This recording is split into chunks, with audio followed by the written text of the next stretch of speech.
آپ صلی اللہ علیہ وآلہ وسلم کے عقد میں آلموسٹ 24 سال تک رہی ہیں حضرت ختیجہ. 25 سال کی عمر میں آپ کی شادی ہوئی، تو جب آپ کی عمر مبارک 49 ایئرز ہوئی ہے تو حضرت ختیجہ فوت ہوئی ہیں. 24 سال آپ کی بیوی رہی ہیں اور اس دوران آپ نے دوسری شادی نہیں کی ہے. یہ آپ کی جتنی بعد والی شادیاں ان کی وفات کے بعد ہے. اتنی محبت تھی، دوسری شادی نہیں کی. کہ یہ غم بھی جو کہ جواز کی حد تک ہے، میں یعنی سوکن والی امتحان میں نہیں ڈال سکتا، کیونکہ حضرت ختیجہ سے حضور کی محبت ہی بہت زیادہ تھی. اور حضور صلی اللہ علیہ وسلم کی زندگی میں یہ 49th year of his life وہ غم کا سال تھا کہ وہ دونوں ہستیاں جو حضور صلی اللہ علیہ وسلم کی سپورٹ میں کھڑی ہوئی تھی، ایک ہی سال دونوں کا انتقال ہو گیا. اسی لیے اسے کہا جاتا ہے عام الحزن، غم کا سال. تو وہ تو غم تو ختم نہیں ہو سکتا. صحیح بخاری اور مسلم کی متفق علیہ حدیث ہے، مولا علی رضی اللہ تعالیٰ عنہ وعلیہ السلام، جن کی پرورش حضرت ختیجہ نے کی ہوئی ہے اور اللہ نے یہ بدلہ دنیا میں اتارا ہے. ابو طالب نے پرورش کی نبی علیہ السلام کی. ابو طالب کے بیٹے علی ابن ابی طالب کی پرورش نبی علیہ السلام نے کی. تو ابو طالب نے نبی علیہ السلام کی پرورش کی اور نبی علیہ السلام نے ان کے بیٹے کی پرورش کی. اور حضرت ختیجہ جو ہے حضرت علی کے لیے ماں کی طرح تھی، اور بعد میں خوش نصیبی کہ انہی کی بیٹی کے ساتھ نکاح بھی ہو گیا سیدہ فاطمہ کے ساتھ. تو صحیح بخاری اور مسلم متفق علیہ حدیث ہے، بخاری مسلم دونوں میں ہے. سیدنا علی کہتے ہیں کہ میں نے نبی علیہ السلام سے خود سنا تھا کہ اگلی امتوں میں سارے جہان والوں پر فضیلت اللہ نے دی تھی مریم بنت عمران کو، حضرت عیسیٰ کی والدہ کو، اور اس زمانے میں سب جہان والی عورتوں پر فضیلت دی ہے ختیجہ کو. حضرت ختیجہ والی فضیلت کسی بھی نبی علیہ السلام کی بیوی کو حاصل نہیں ہے. حتیٰ کہ سب سے لاڈلی بیوی سے ہی آپ سن لیں، بخاری مسلم دونوں میں آتا ہے، سیدہ عائشہ کہتی ہیں کہ میں حضور کی بیویوں میں سے کسی پہ اتنا حسد نہیں کرتی تھی، رشک اردو میں کہہ لیں، جتنا ختیجہ پہ. حالانکہ میں نے ختیجہ کو دیکھا نہیں ہوا، لیکن نبی صلی اللہ علیہ وسلم ان سے اتنی محبت کرتے تھے کہ ان کی وفات کے بعد بھی جب بھی کوئی جانور قربان کرتے تو حضرت ختیجہ کی سہیلیوں کو بھی گوشت گفٹ کے طور پہ بھیجا کرتے تھے.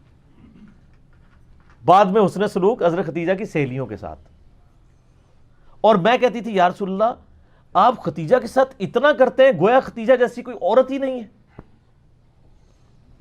تو آپ نے فرمایا ہاں ختیجہ جیسی کوئی نہیں میرے لیے. اس نے مشکل وقت میں میرا ساتھ دیا، اور میری ساری اولاد بھی ختیجہ سے. ایک حضرت ابراہیم پیدا ہوئے ہیں ماریہ قبطیہ سے، لیکن وہ بھی فوت ہو گئے. باقی نبی علیہ السلام کی اپنی 4 بیٹیاں اور باقی 2 صاحبزادے حضرت ختیجہ سے، سلام اللہ علیہا وعلیہ السلام. بلکہ حضرت ابو ہریرہ کہتے ہیں رضی اللہ تعالیٰ عنہ، بخاری مسلم دونوں میں، کہ ایک دفعہ حضرت ختیجہ جو ہیں وہ سالن پکا کے کھانا نبی علیہ السلام کے لیے لے کے آ رہی تھی. تو نبی علیہ السلام نے ہمیں خود یہ بات سنائی کہ اس وقت حضرت جبرائیل علیہ السلام میرے پاس آئے اور مجھے کہا کہ آپ کی بیوی جو ہے نا آپ کے لیے کھانا لے کے آ رہی ہے، اور اس بیوی سے آپ نے کہنا ہے کہ اللہ تعالیٰ اس پہ سلام بھیجتا ہے اور جبرائیل بھی سلام بھیجتا ہے. سر آپ امیجن کر سکتے ہیں کسی شخص کو یہ بتایا جائے کہ اللہ تعالیٰ نے آپ کی طرف سلام بھیجا ہے. آپ تو جناب بزرگوں کے سلام کے لیے ترس رہے ہوتے ہیں. تو حضرت ختیجہ جب وہ کھانا لے کے حضور کے سامنے رکھا تو آپ نے فرمایا کہ اللہ تعالیٰ نے تیرے لیے سلام بھجوایا اور جبرائیل علیہ السلام نے بھی. یہ حدیث بخاری مسلم دونوں میں، اور وہ حدیث بڑی رکت انگیز ہے جی، ابو داؤد کے اندر اور مسند احمد کے اندر، کہ نبی علیہ السلام کا ایک داماد جو اس وقت تک کافر تھا، غزوہ بدر کے موقع پر ابو العاص، وہ کافروں کی طرف سے لڑنے آیا ہوا تھا تو وہ جنگی قیدی بنا لیا گیا. اب ظاہر قیدی کے لیے تھا کہ فدیہ دے کے چھوڑا جائے گا، فدیے کے لیے مال دینا پڑتا تھا. اب اس کی جو بیوی ہے وہ سیدہ زینب نبی علیہ السلام کی بیٹی، جن کی آگے سے وہ بیٹی ہیں جو حضور کی نواسی ہیں، امامہ بنت ابی العاص، جن کے بارے میں صحیح بخاری میں آتا ہے کہ نبی علیہ السلام ان کو گود میں اٹھا کے نماز پڑھا کرتے تھے. جس طرح حسن و حسین تھے اس طرح وہ بھی تھی. امامہ، یہ لفظ ویسے لوگ امامہ پڑھتے ہیں، یہ الف کے اوپر یعنی حمزہ کے اوپر پیش ہے. امامہ بنت ابی العاص.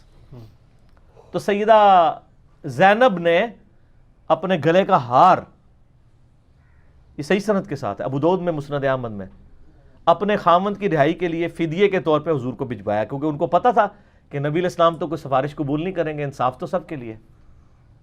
اب وہ ایک ایک کر کے قیدی چھوڑے جا رہے ہیں، نبی علیہ السلام کو اعتماد میں لیا جا رہا ہے، ٹھیک ہے، کہ جی اس نے یہ دیا مال، اس نے یہ دیا، حتیٰ کہ جب وہ ہار حضور کے سامنے آیا تو آپ صلی اللہ علیہ وسلم پہ رکت طاری ہو گئی.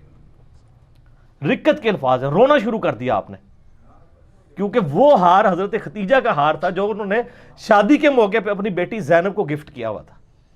اب حضور کے سامنے وہ ہار آیا تو آپ نے رونا شروع کر دیا. آپ نے باقی اصحاب کو جمع کر کے کہا کہ اگر تم مجھے اجازت دو تو یہ ہار جو ہے نا میں بیٹی زینب کو واپس کر دوں. اجازت لی، کیونکہ یہ میری یعنی بیوی کا ہار ہے جو اس نے اپنی بیٹی کو گفٹ کیا ہوا تھا. وہ خیر واپس کر دیا، اور بعد میں خیر وہ ابو العاص مسلمان بھی ہو گئے. تو بہرحال یہ ایک آپ کی زندگی میں لمحات تھے.